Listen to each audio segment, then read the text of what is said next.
Przeczytał w gazecie, że jest taka dieta w 3 krokach i se zaraz zamówił. Pierwszy krok 5 kilo w tydzień. Na drugi dzień w drzwiach stoło richtig fajna dziołcha. Cało sebleczona, ale miała trampki i taka tabulka z napisem: jak mnie dogonisz, byda twoja. Zachęcony za tydzień zamówił se drugi krok 8 kilo w tydzień. Na drugi dzień w drzwiach stoło jeszcze piękniejsza dziołcha, cało sebleczona w samych trampkach z tabulką: jak mnie dogonisz, byda twoja. Po tydniu dzwoni tam i chce zamówić se trzeci krok 15 kilo w tydzień.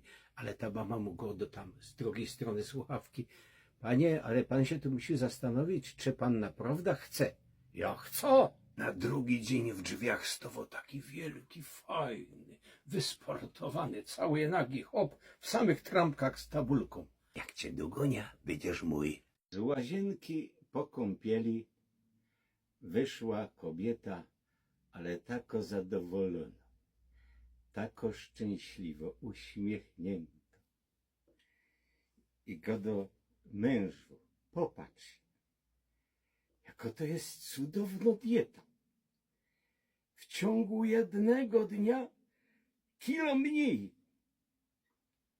On wejrzał na nią i go do: wiesz co, toś chyba nie wzięła pod uwagę, że nie masz jeszcze makijażu. W markecie tako fezro, bo baba ogląda po ciuchach takich wielkich rozmiarów, a była z koleżanką. Ta koleżanka jego: do wiesz co, ty zamiast tu patrzeć po coraz większych ciuchach, to byś się wzięła za jakąś dietę, albo co. Ją ostatnio była w czasach w siodle, w Brennej u gazdy. I kurde, dobrze się czuje i fajnie, że schudła i to. No, a ten gazda jest przystojny? Ja. Dobra, pojechała.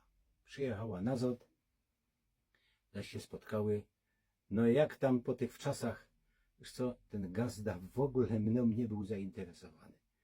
No, a schudła żeś coś. No, ja nie, ale koni 20 kilo. A jedna baba chciała iść na zabawę karnawałową i go oddał o tym chłopowi. Chobi go do swojej: w porządku, pójdziemy, ale jak schudniesz trochę. Dobra, chłop poszedł do roboty, ona się wzięła do ćwiczenia, aerobik wzięła i taki linoleum z łazienki położyła na dywan w izbie. Muzyczka se puściła i trenuje, ale zrobiło jej się tak ciepło, że się poseblykała do naga. Jakimś cudem zrobiła szpagat i ją przyssało. Kurde, rwie się, zapierona rwać się nie umie. Chłop przyłazi, zrobił: co cię pogięło? No sobie nie dyskutuj, no mi pomóc. Rwią się obydwa, nie umią.